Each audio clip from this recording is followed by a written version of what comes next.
El 10 de diciembre de 1983, los argentinos enfrentan un desafío: dejar atrás más de medio siglo signado por interrupciones militares a gobiernos civiles.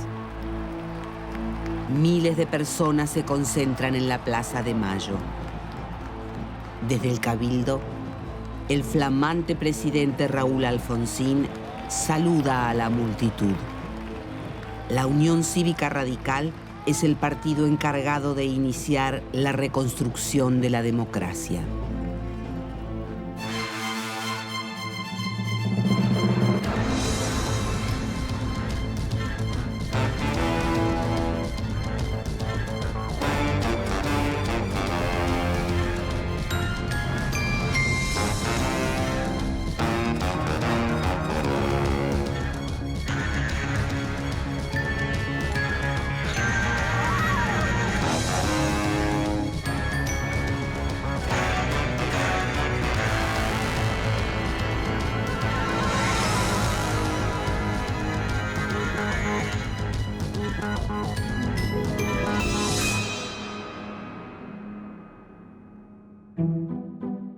En 1943 se cumplen 10 años de la muerte del máximo dirigente radical, Hipólito Yrigoyen. Los orígenes revolucionarios del partido han quedado atrás y el fraude que sostiene a los conservadores en el poder desde 1930 mantiene a la Unión Cívica Radical maniatada como opción electoral. El 4 de junio, un golpe militar derroca al presidente conservador Ramón Castillo. Desde la Secretaría de Trabajo y Previsión Social, el coronel Juan Domingo Perón tiende puentes con un sector de gran crecimiento en los últimos años, el sector obrero. También intenta un acercamiento con el radicalismo. Sin embargo, la conducción radical en manos de los alvearistas rechaza cualquier proximidad con el nuevo régimen. Cuando a fines de 1945 Perón lanza su candidatura presidencial, la Unión Cívica Radical se alía con el Partido Socialista, el Comunista y el Demócrata Progresista para formar la Unión Democrática. Pero otros radicales ven en Perón al continuador de la tradición nacional y popular de Hipólito Yrigoyen. Hortensio Quijano, John William Cook, Armando Antile y Diego Luis Molinari abandonan el partido para formar la Unión Cívica Radical Junta Renovadora, que da su apoyo a Perón. El Grupo Forja se disuelve y muchos de sus miembros, como Arturo Jaureche, se convierten en activos militantes del peronismo. Creo que en 1946 pasó algo muy desafortunado. Se abrió una zanja y de un lado de la zanja quedó la idea de república y del otro lado de la zanja quedó la idea de justicia social. Es decir, de un lado quedó el radicalismo y del otro lado quedó el peronismo. El 24 de febrero de 1946, la fórmula Juan Perón-Hortensio Quijano se impone a la fórmula de la Unión Democrática, integrada por José Tamborini y Enrique Mosca. Durante los años peronistas, la Unión Cívica Radical se debate entre quienes promueven una oposición al gobierno, sin por ello aliarse con los conservadores, y los alvearistas, que siguen reivindicando la experiencia de la Unión Democrática. Ante la pérdida de los sectores populares a manos del peronismo, el radicalismo va concentrando su accionar sobre los sectores medios. El radicalismo tuvo un famoso bloque de diputados nacionales que se llamó los 44 Leones, donde estaban todos. Los 44 Leones fue el primer bloque de oposición al peronismo.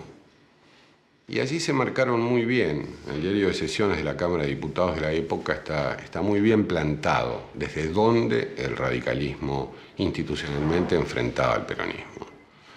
Y era por las cosas malas, no por las buenas. El radicalismo estaba dispuesto a respaldar las buenas, pero por supuesto había en el modo de ejercicio del poder del peronismo circunstancias que eran francamente insoportables. El 16 de junio de 1955, aviones de la Marina bombardean la Plaza de Mayo y dejan un saldo de 400 muertos y 600 heridos. Mientras tanto, los llamados comandos civiles, en los que los radicales son mayoría, se enfrentan a las fuerzas del gobierno. 3 meses más tarde, el golpe cívico-militar autoproclamado como Revolución Libertadora termina con la segunda presidencia de Juan Domingo Perón. Con el fin del gobierno peronista y su proscripción, dentro de la Unión Cívica Radical surgen 2 posturas que llevan a la división del partido.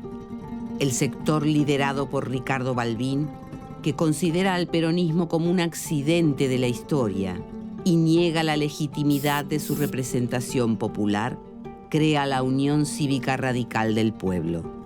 El otro grupo, más proclive a negociar con el peronismo, crea la Unión Cívica Radical Intransigente detrás de la figura de Arturo Frondizi. El objetivo principal de los intransigentes es modernizar al país, y para ello piensan que es central superar la antinomia peronismo-antiperonismo. Pocas semanas antes de las elecciones, Frondizi hace un pacto con Perón, en el que se compromete a levantar la proscripción a cambio del voto de sus partidarios. Así, el 23 de febrero de 1958, el líder del radicalismo intransigente llega a la presidencia. En materia económica, Frondizi intenta llevar adelante un plan desarrollista, pero sus acciones están fuertemente condicionadas por la debilidad de su partido, por las presiones de los militares que se oponen a su acercamiento al peronismo, de las corporaciones que defienden sus propios intereses y de los peronistas que exigen el levantamiento de la proscripción. A lo largo de su gobierno, los enfrentamientos con estos opositores son cosa de todos los días. En las elecciones legislativas y de gobernadores de marzo de 1962, Frondizi permite la participación del peronismo, con la intención de aglutinar a las fuerzas antiperonistas detrás de su figura. El triunfo justicialista en las principales provincias sella la suerte del presidente. 10 días después, las Fuerzas Armadas lo destituyen. Debe haber sido el gobierno más condicionado de la historia del siglo XX, el gobierno de Frondizi. El tipo no podía hacer absolutamente nada, que lo llamaba por teléfono algún general y lo amenazaba con derrocarlo. Luego del gobierno de transición del radical José María Guido, se llama a elecciones para 1963 y se mantiene la proscripción del peronismo. La fórmula Arturo Illia Carlos Perete de la Unión Cívica Radical del Pueblo se impone con apenas el 25% de los votos. Illia no es la figura principal del partido.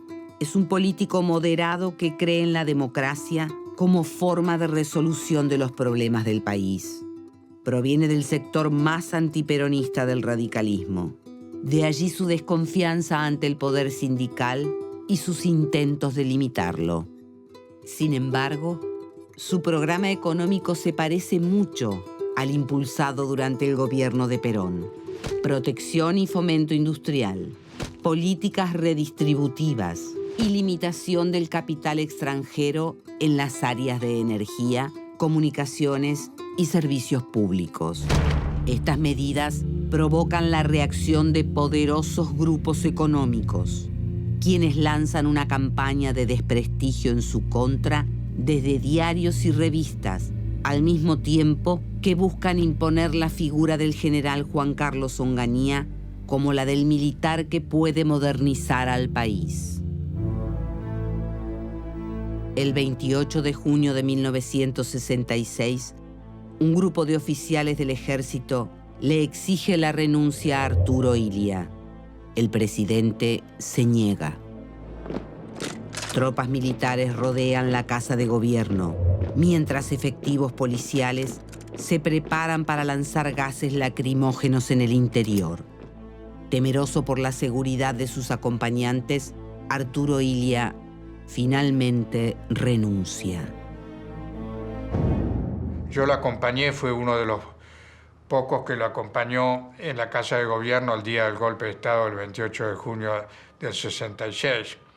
Y lo acompañamos hasta que salió echado por la policía y los militares y rechazó el auto, que lo quiso llevar el auto oficial, y se tomó un taxi. Pues fíjate que ese golpe se dio para que terminar con la lentitud de un gobierno que produjo récords en términos de crecimiento, de distribución del ingreso, de aumento de salario real, de reducción de la deuda externa, etc. Y al mismo tiempo se decía que era para terminar con la corrupción de ese gobierno. Justamente el doctor Illia, que si hay un ícono de transparencia y ética democrática en Argentina, es propiamente el doctor Illia. Y que a pesar de su parquedad que también lo caracterizaba a Irigoyen, no era un gran orador ni nada por el estilo, era una persona con un fuego interno desde el punto de vista político y de militancia muy abnegado. A pesar del férreo control ideológico del gobierno militar, los años 60 son un período de grandes movilizaciones políticas y sociales. En noviembre de 1970, la Unión Cívica Radical firma junto con Perón un documento llamado La Hora del Pueblo, al que luego se suman otros partidos. El documento, entre otros reclamos, pide una salida electoral sin vetos ni proscripciones. Por primera vez, los dos partidos mayoritarios unen sus fuerzas para defender la democracia. Por aquellos años, son varias las agrupaciones radicales que participan de la lucha de los estudiantes y que en 1971 terminan por confluir en la formación de Franja Morada, brazo universitario de la Juventud Radical. Mientras tanto, dentro del partido surge un nuevo grupo, conocido como la Generación Intermedia. Entre ellos se destacan Raúl Alfonsín, Hipólito Solari Irigoyen y Conrado Storani, quienes formarán el Movimiento de Renovación y Cambio. Proponen que el radicalismo luche por el desarrollo de una democracia social, junto con sus aliados naturales, la CGT de los argentinos, la CGE, el movimiento cooperativo y los pequeños y medianos productores.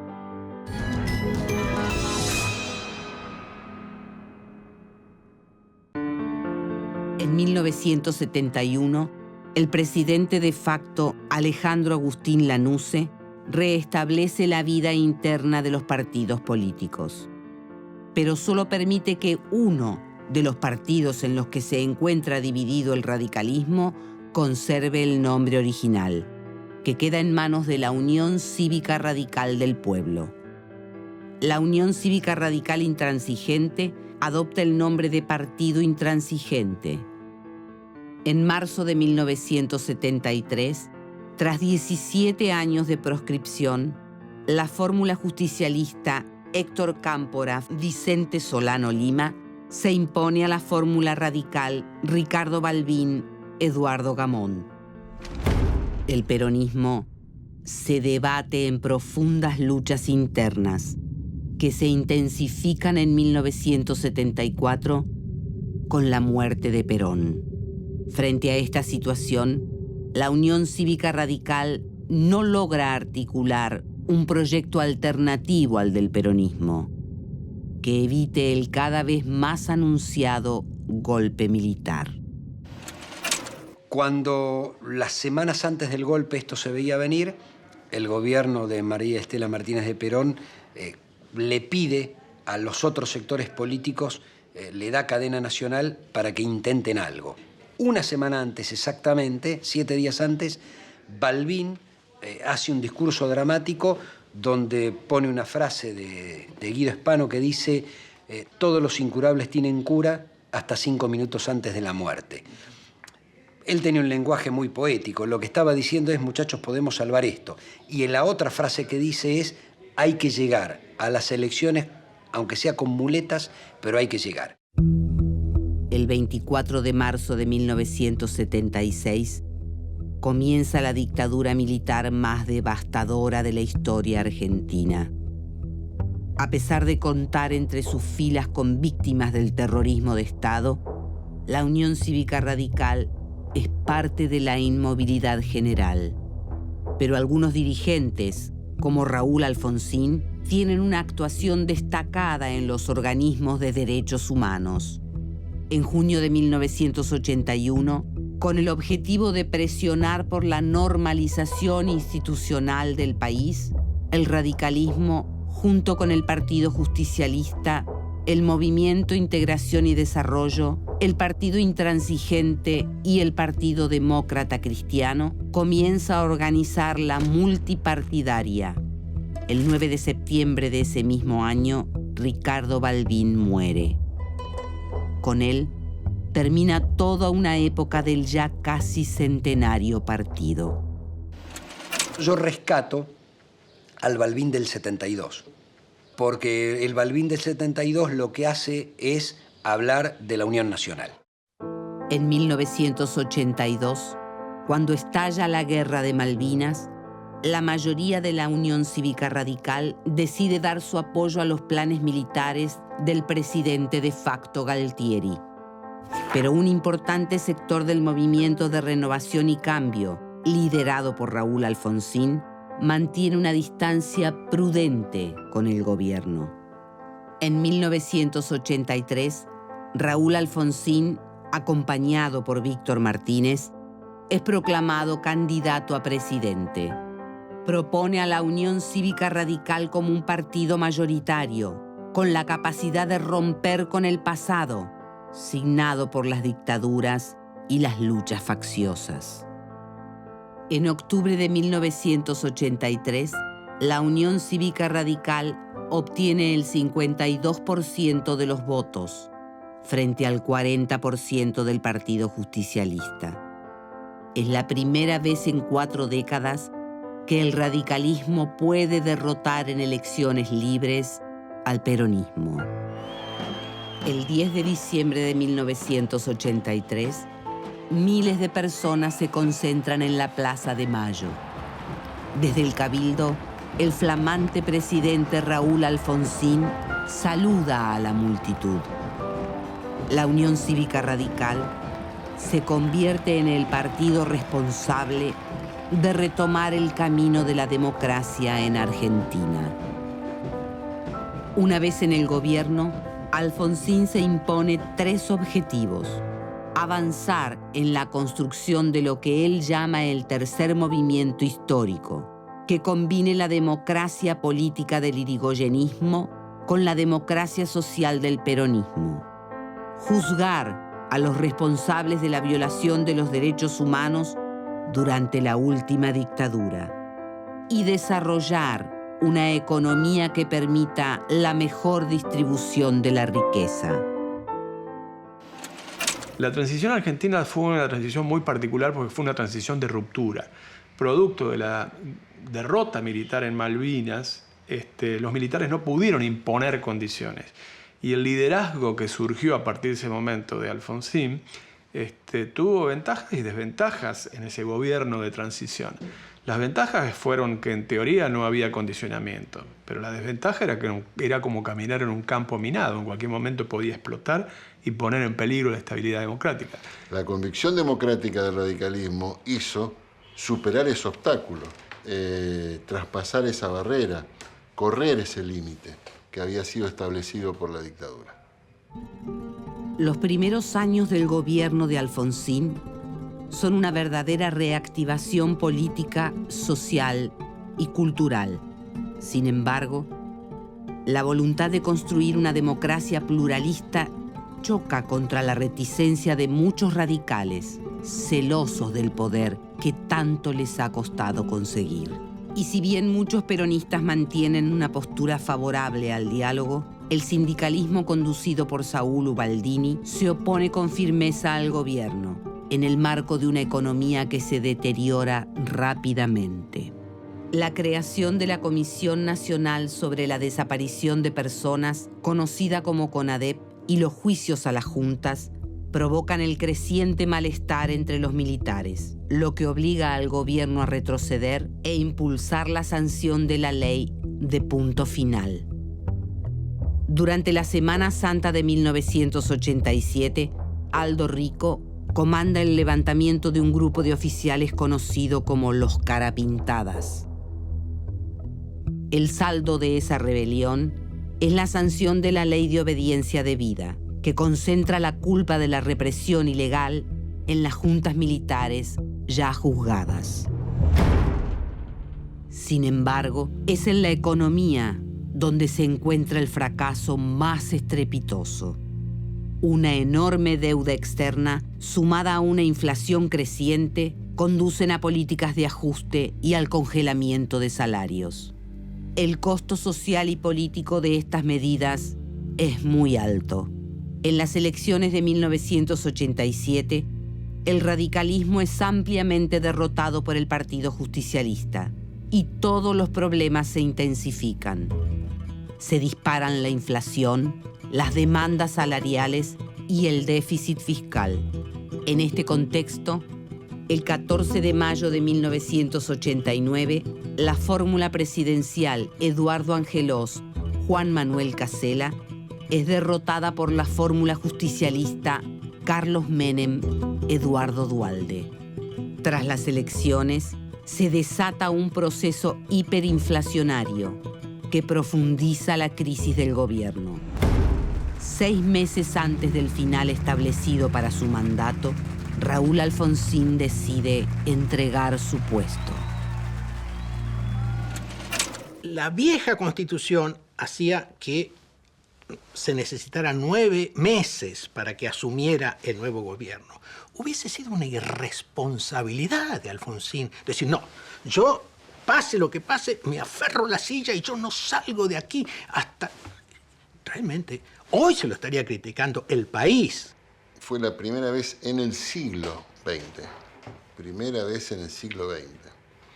que un presidente elegido por la sociedad, por su pueblo, le entrega el gobierno a un presidente elegido de otro partido político.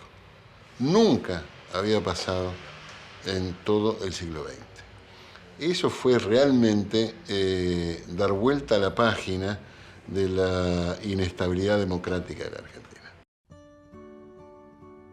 La década de los 90 se caracteriza por la hegemonía del pensamiento neoliberal. El radicalismo no es ajeno a ese clima y el neoliberalismo también se hace fuerte en el partido. Durante esos años, el lugar de la oposición al menemismo es ocupado por el Frepaso, un nuevo partido que reúne a peronistas disidentes, exradicales y partidos de izquierda. Durante la segunda presidencia de Carlos Menem, iniciada en 1995, se consolida dentro de la Unión Cívica Radical la tendencia a formar una alianza con el Frepaso. En 1997 constituyen la Alianza para el Trabajo, la Justicia y la Educación.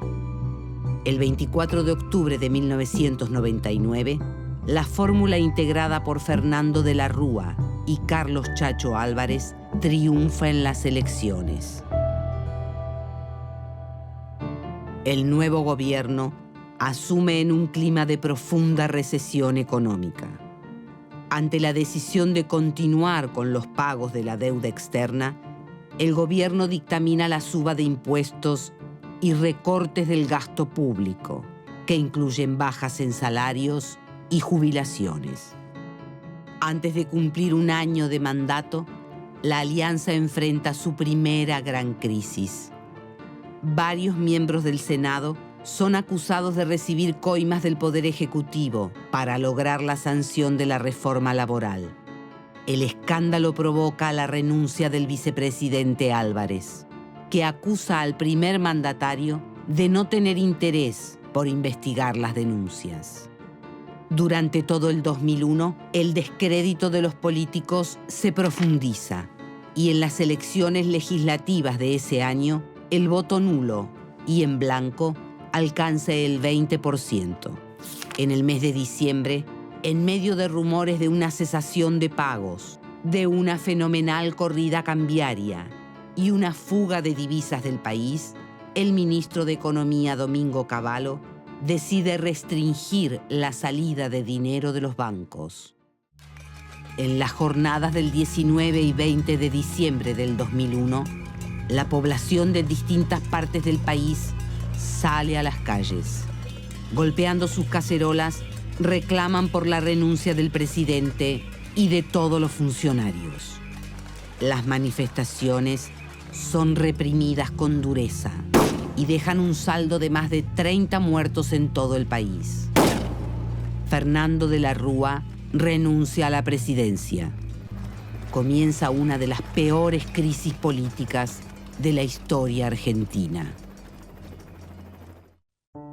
Tras la crisis del 2001, la Unión Cívica Radical se fragmenta y obtiene los resultados electorales más bajos de su historia. Sin embargo, a pesar de esa merma electoral, los radicales conservan una buena presencia en gobiernos locales. El 31 de marzo del 2009, muere Raúl Alfonsín. Con él se va la última gran figura del partido.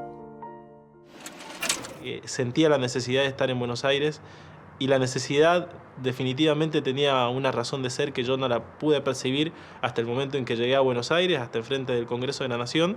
Me bajé del colectivo y atiné simplemente a ir, y era esa razón de ser, de encontrarme con muchos correligionarios que lloraban, muchos ciudadanos que estaban emocionados y que le decían a Raúl Alfonsín gracias, porque en los momentos en donde había muchas incertidumbres en el país, él trajo una certeza que era la democracia, y la trajo para los nuevos tiempos, y la trajo también para, como él decía, para radicales y antirradicales, peronistas y antiperonistas, y para el pueblo todo. Al cabo de 120 años, humildemente, porque bueno, como todos seres humanos tenemos defectos, pero podemos sentirnos orgullosos de haber sido los predicadores, los apóstoles del sistema democrático en la Argentina. La Unión Cívica Radical es el primer partido político moderno de la Argentina. Nace a fines del siglo XIX y se transforma en un actor de toda la historia del siglo XX, intentando prolongar su influencia en la Argentina del siglo XXI. Su larga historia está plagada de divisiones y reencuentros. Pero más allá de todo, el radicalismo tiene un lugar central en la historia de nuestro país. Su lucha en defensa de las instituciones republicanas y de la democracia le otorga sobradamente ese derecho.